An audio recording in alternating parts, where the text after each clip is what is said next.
Small-minded people have small souls, my grandmother Lisa used to say. So dream big, or you'll turn into a fly when you die. Then you'll live in the house of flies, forever buzzing around with the other small-minded people. Her Finnish upbringing made her honest, stern, and always on my side.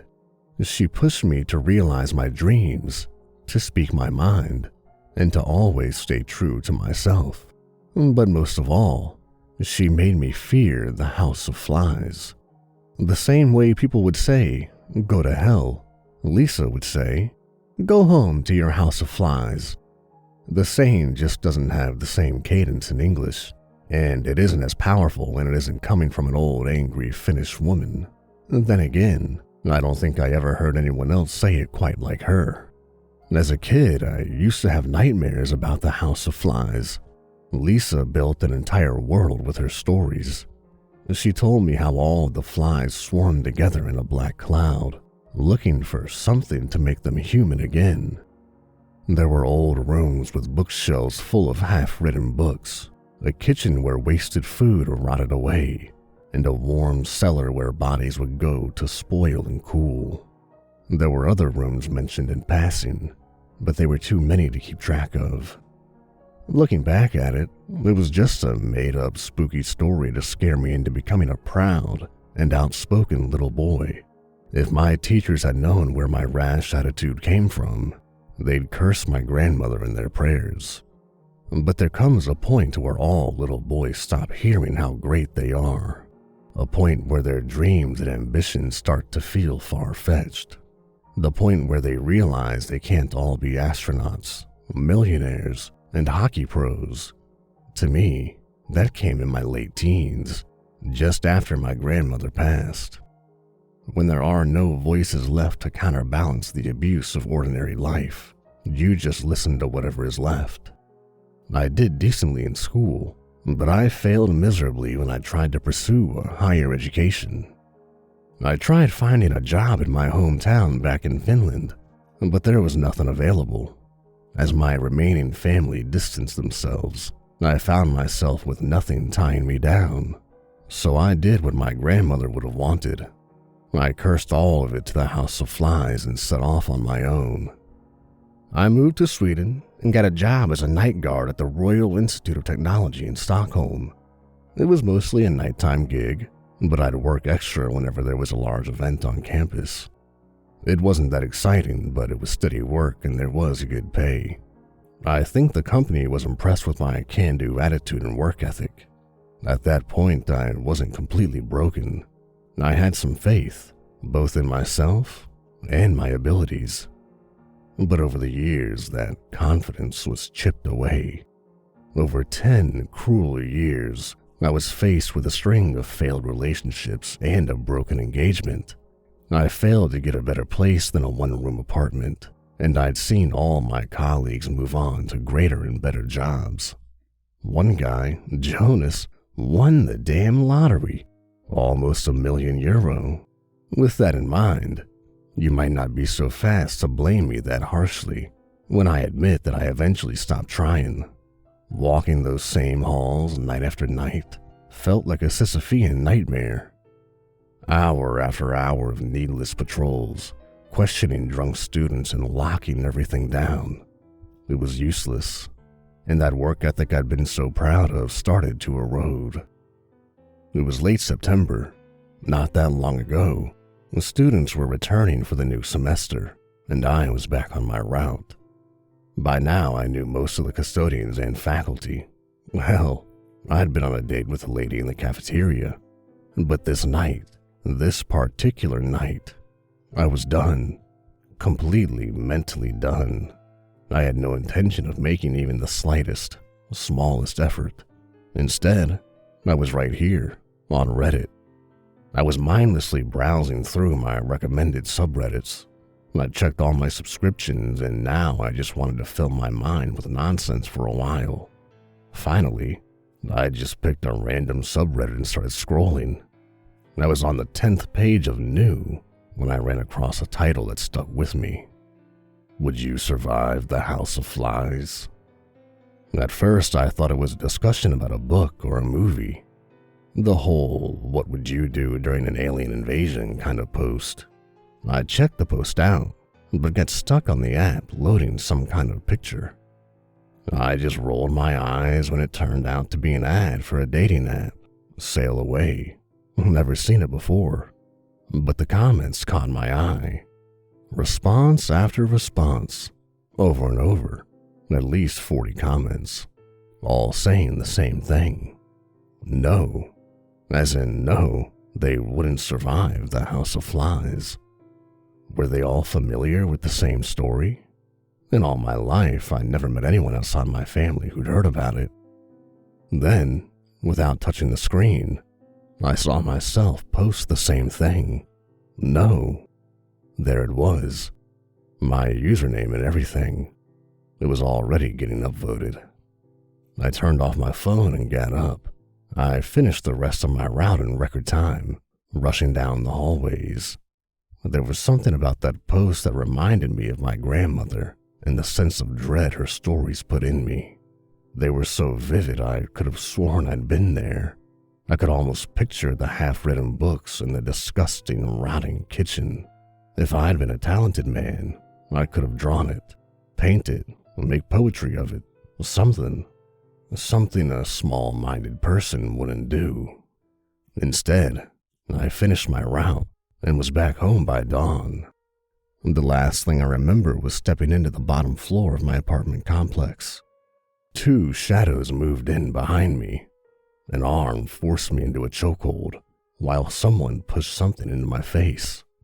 As I struggled, there was a blow to my nose. My eyes teared up as I felt someone lift my legs and my body surrendered. Up until this point, even the police believe my story.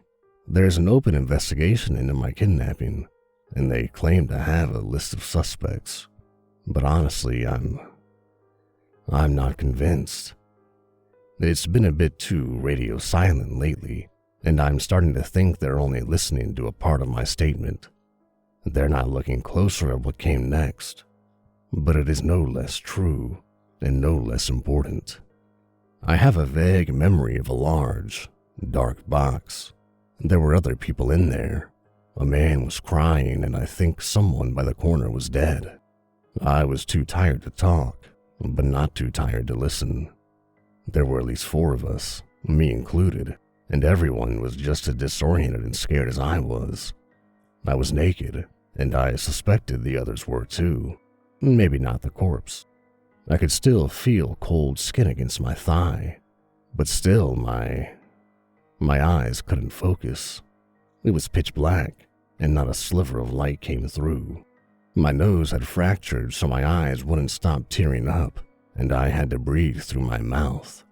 There was this strange chemical smell in the air. Not quite chlorine, not quite ammonia. Something in between that made my feet itch. I think I was asleep when the doors burst open. There were armed men, all with headlamps and automatic weapons. They tied my hands with a sharp plastic string that cut into my flesh, and they forced my mouth open. I had to bite down on one of those bite guards that you wear at the dentist, the kind where you can't close your mouth, and they strapped it on tight. I was the first one out. There was a brief moment of pale sunlight before I fell into a dark cellar. I landed hard on my arm, and it knocked the air out of me. Wet dirt seeped into my pores. As I wheezed for breath, there were more bodies dropping all around me. My mouth was sore from the bite guard. As the armed men got to the person in the far-off corner of the box, I heard them talk in a foreign language. They just dumped him outside and closed the doors, leaving us in the dark. I guess he really was dead. I just saw silhouettes of the other 2. A slim ray of light came through a crack in the cellar door. I could barely make out the face of a middle-aged woman. Her eyes darted back and forth, and there was a stream of blood coming from her forehead. She must have had a bad fall. I scrambled to my knees, barely finding my balance. There was a strange rustling sound coming from the other side of the room, like a ball of rolling confetti. I tried to see it, but it was too dark. Instead, I backed away into a corner and listened. There was a man my age just a few steps ahead of me. As the rustling approached him, it exploded with activity. Suddenly, it became clear what the rustling sound was. Flies. A swarm of flies so tightly packed it was forming a liquid-like mass. Millions of fragile wings scraping against one another, bustling with anticipation. As soon as I touched them, they swarmed. From that single ray of light, I could see his face. Thousands of flies forcing themselves into his wide-open mouth, his ears, his eyes, and his nose. The entire swarm, driven by a single-minded purpose to intrude. I panicked. Hearing someone choke to death on 1,000,000 flies is something that will haunt me forever. I stumbled through the dark. I crashed into a shelf and broke my bite guard by accident. I spat it out, stepped on something sharp but just kept going forward. The middle-aged woman was right behind me. I could hear the flies spreading out across the room, as if to look for more victims. There was a flight of old wooden stairs. I scrambled up, feeling my stomach trying to escape through my chest. My entire body was surrendering to adrenaline, making me ice cold and burning hot at the same time. As I got to the top of the stairs, the buzzing was all-consuming. It was so loud and ever-present that I couldn't think straight. As I bit down on a fly trying to crawl into my mouth, I remembered my grandmother Lisa's words. They will do anything to become human again. I don't know how I managed to break that door.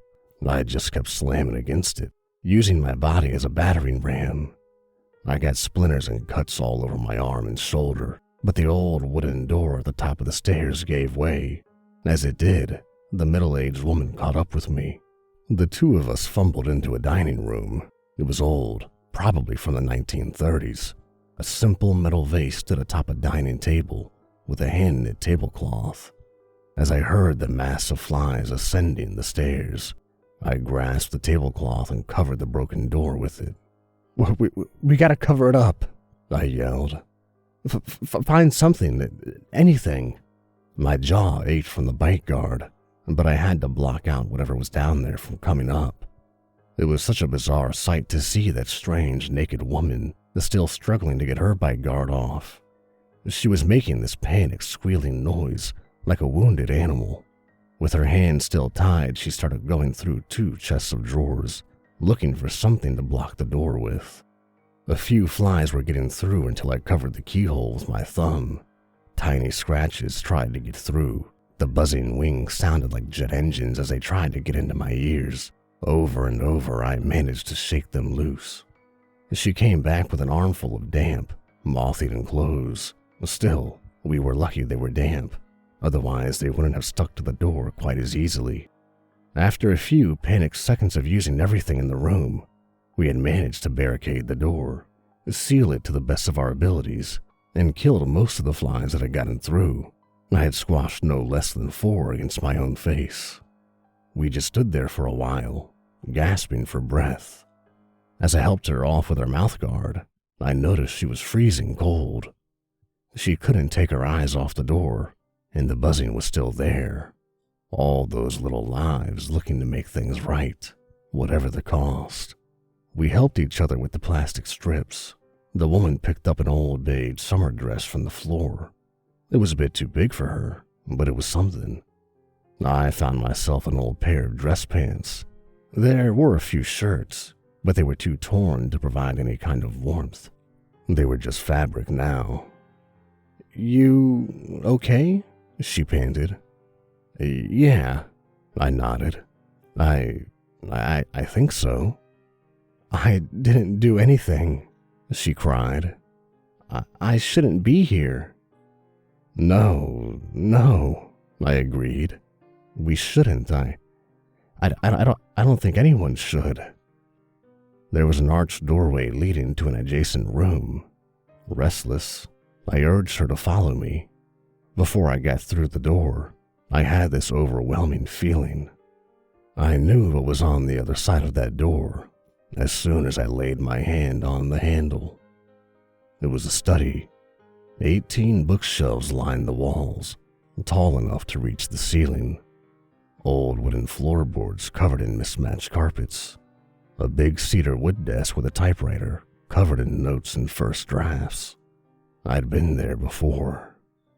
It was just as I remembered it, the study in the House of Flies, full of half-written, ambitious drivel. A room where the talentless and uninspired could struggle to make a few coins on the side.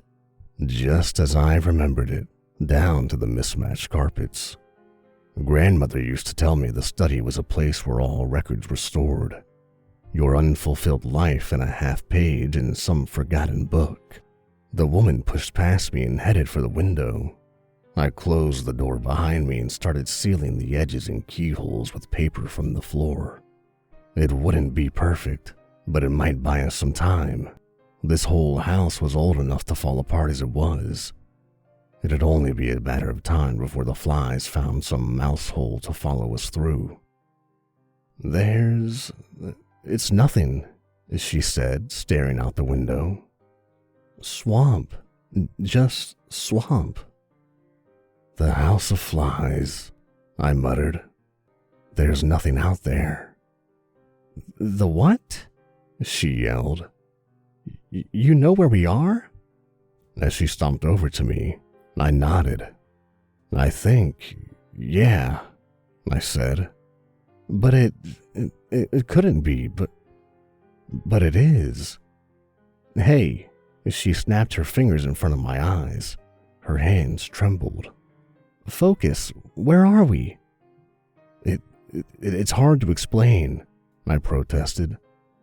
But just... I held my hands against my head, as if to keep my thoughts in. This place was impossible.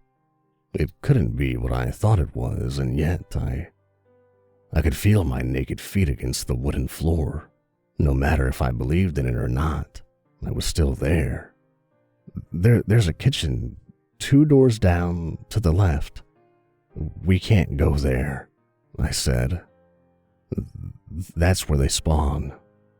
As my grandmother had said, the old rotten food attracted flies. That's where they came from. Whenever a small-minded soul died, that's where it would emerge as part of the swarm. I thought about what else there was. We could take our chances in the swamp, but it seemed to go on for miles. We'd probably freeze to death before the end of the day. I think there's an attic, I said. There's also the bedrooms, bathrooms, and the hallway. So, what do we do? She asked. How do we get out? I have no idea. We had to check out the surrounding area. The woman looked through the windows in the study while I moved into the adjacent hallway. There were a few flies escaping from the kitchen, but they seemed disinterested in attacking me. Instead, they just lolled about, looking for moist spots on the damp wallpaper. There was nothing outside, just swamp. The only way to get to the second floor would be through the hallway on the opposite side of the house. We would have to move either through the kitchen or the dining room, and neither were an option. But it was either that or the swamp. My feet were freezing from the wet, cold air, so I know I wouldn't make it very far. As I returned to the study, the woman was holding up a finger. I stayed quiet. There were footsteps coming from the dining room. Footsteps and a lot of buzzing. First, I thought the man I'd seen could have survived the cellar, but that couldn't be. I'd heard how the flies forced themselves into his lungs. He was dead. I waved the woman over. Our options were limited. Somehow, we would have to move through the kitchen. We stopped in the small hallway joining the 2 rooms. As I closed the door to the study, I saw the man from the cellar burst through the door. The creak from the door hinges hung in the air.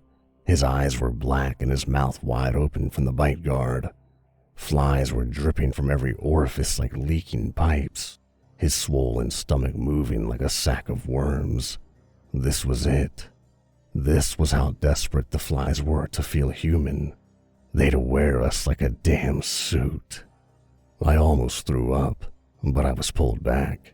She grabbed my face hard and stared into my eyes. "Get your shit together," she whispered. "How do we get through the kitchen?" I focused.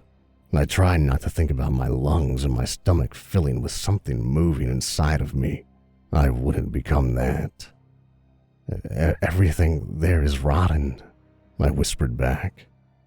"So if we're not, we'll stand out." "What does that even mean?" "We have to fit in," I said, swallowing hard. "We have to stink." Grabbing a broken curtain pole from a window, we peeked into the kitchen. I can't even begin to explain the stench. There was no way we could move through there without getting sick. We had to block our eyes, ears, mouth, everything, but we also had to fit in. Using the broken curtain pole, the woman managed to drag a half-eaten salmon out of the room. Rotten fish had its place in Scandinavian cuisine, but nothing could have prepared me for that smell. It was almost physical in nature, so warm you could touch it.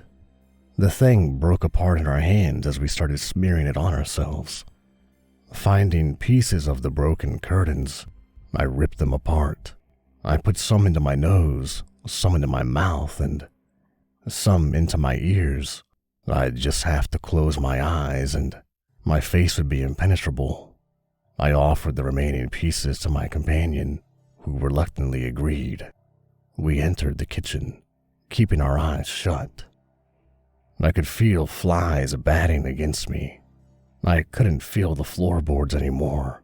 Instead, there was just soft meat. I could feel the texture of fish and innards slip between my toes. Something popped, like bubble wrap, and splashed against my legs. It irritated the skin, but I just kept my mouth and eyes shut, slowly breathing through my dew-filtered nose. It felt like an eternity, wading through that hellish room. Peaks and valleys, bone poking against the sole of my foot, warm blood dripping from the ceiling, teeth poking out of the walls as I leaned on them for balance. Something moving, joints snapping at me like a hungry mouth. Reaching the other side, my hands were shaking so bad I couldn't get a grip on the door handle. As my companion caught up with me, she pushed me away, ripped the door open, and collapsed into the hallway on the other side, dry heaving onto the floor. I closed the door behind us and took a breath of fresh air. I leaned against the wall and sunk to the floor next to her. We'd literally been knee-deep in gore. Now what?" she spat. "There are stairs," I said. "Lots of rooms upstairs." So what?" she groaned. How do we get out?" "There has to be something," I said. Maybe we can see a way out. Maybe there's something we can use." "A lot of damn maybes," she said. "I thought you knew the place. I thought you knew it here." "Not all of it," I admitted, "but we gotta try." "Sure," she said, spitting. "Let's try."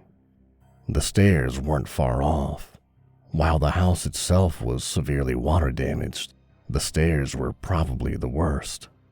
Some planks were so soft I thought I'd stepped through them. If you stuck close to the wall and grabbed the railing, you could slowly make your way upstairs. But halfway up, my companion broke straight through them. She managed to catch herself by the railing as I reached out.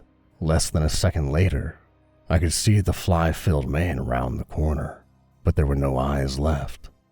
Only flies. A dark mass. We gotta," I started, but couldn't get the words out. I pulled my companion up next to me as the fly-filled man stared at us. My mind went into some kind of lockdown, and I found my thoughts looping on repeat. "This won't happen to you. This won't happen to you. This won't happen to you." It was a loud crash that finally snapped me out of it, as my companion, holding onto the railing, purposefully broke the staircase. It was so soft her foot went straight through. "Come on," she demanded. "Stomp."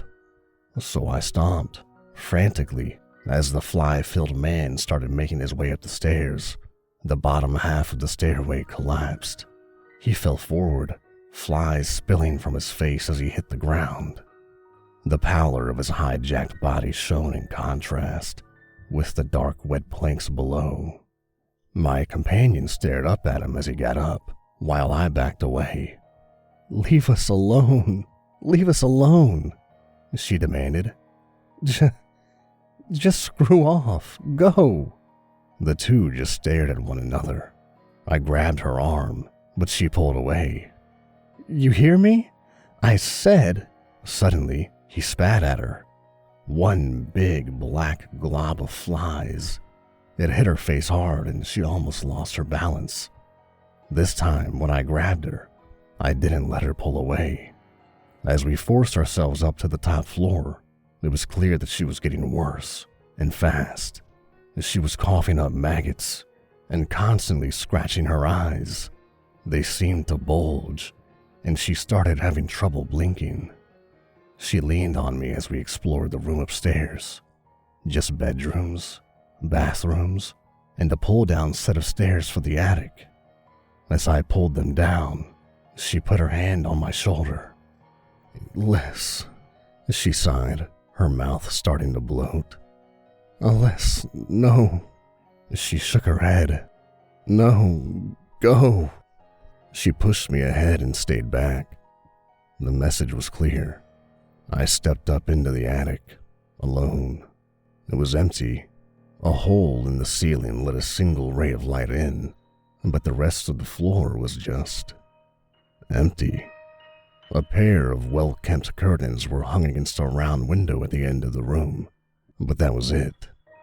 Downstairs, I could hear her gradually degrade. The crying and screaming eventually stopped, only to be replaced by the buzzing. I could hear the flies seeping through the floor. I had to do something, or I'd be next.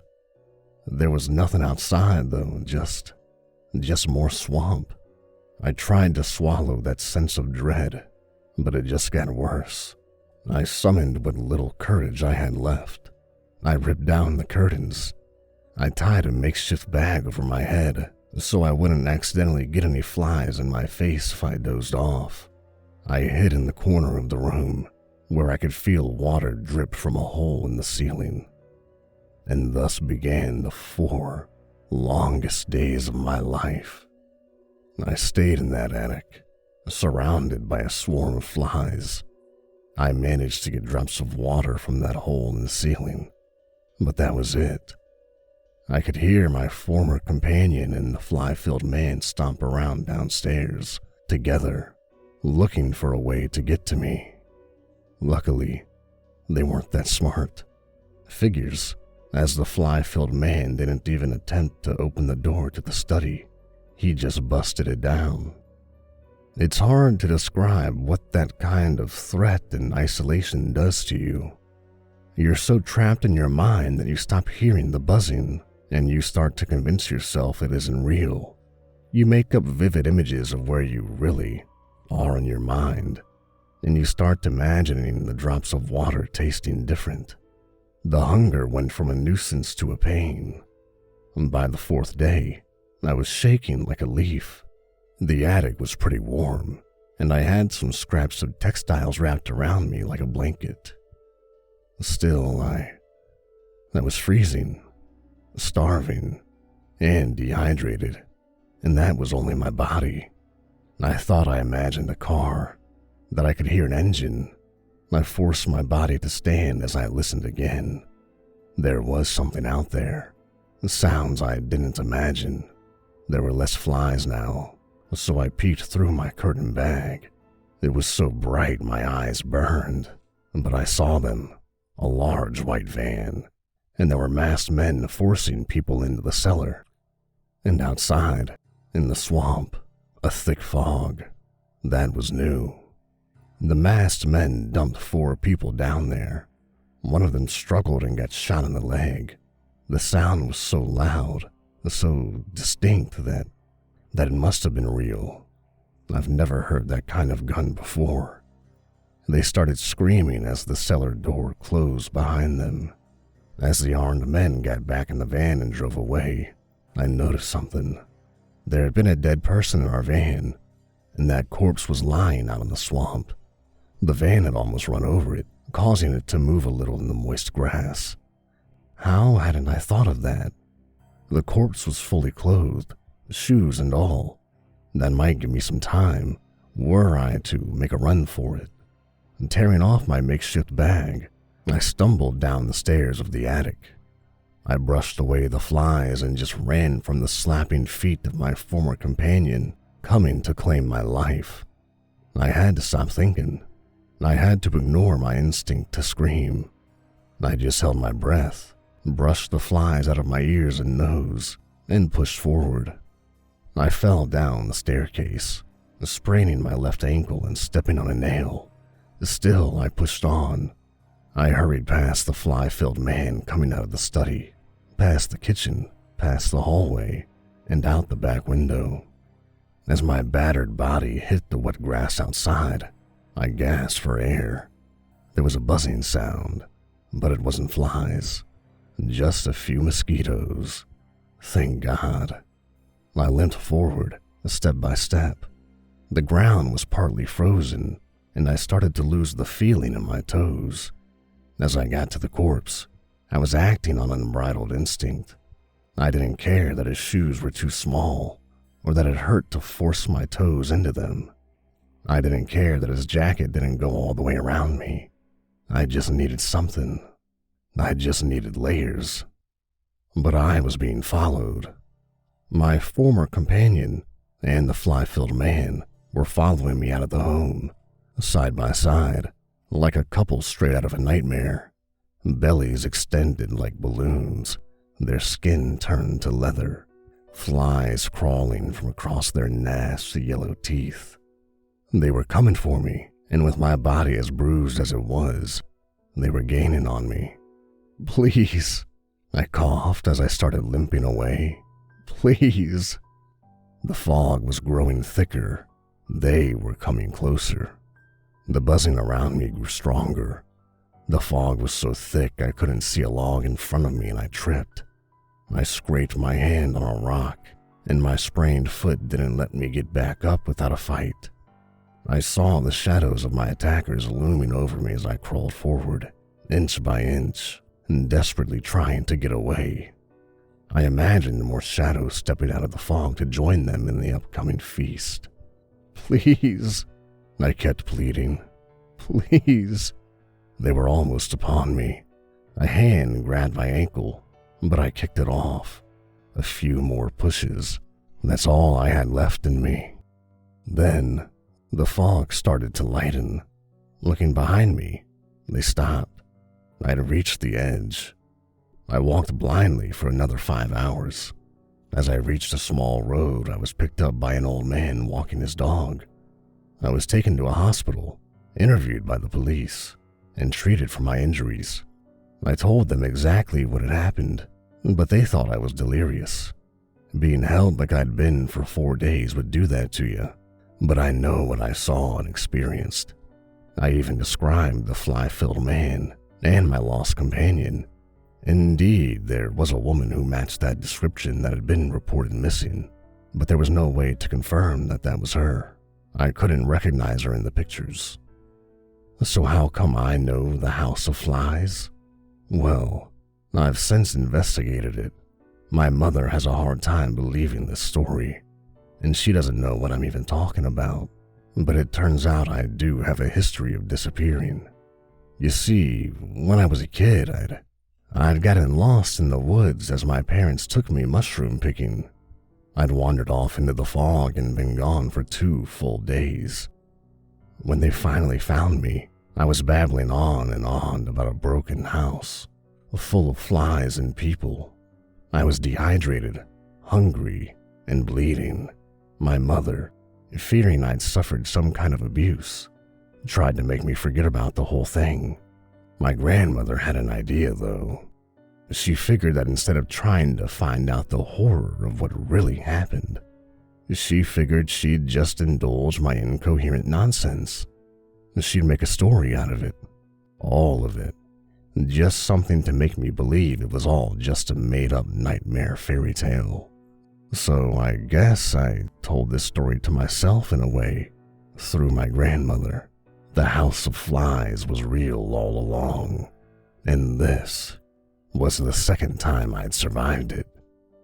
Now I want you to ask yourself, and think about it carefully, would you survive the House of Flies? Thanks for listening, everybody, and if you like what I'm doing, leave a like and a comment down below, and hit that subscribe button for more Nightmares Nightly.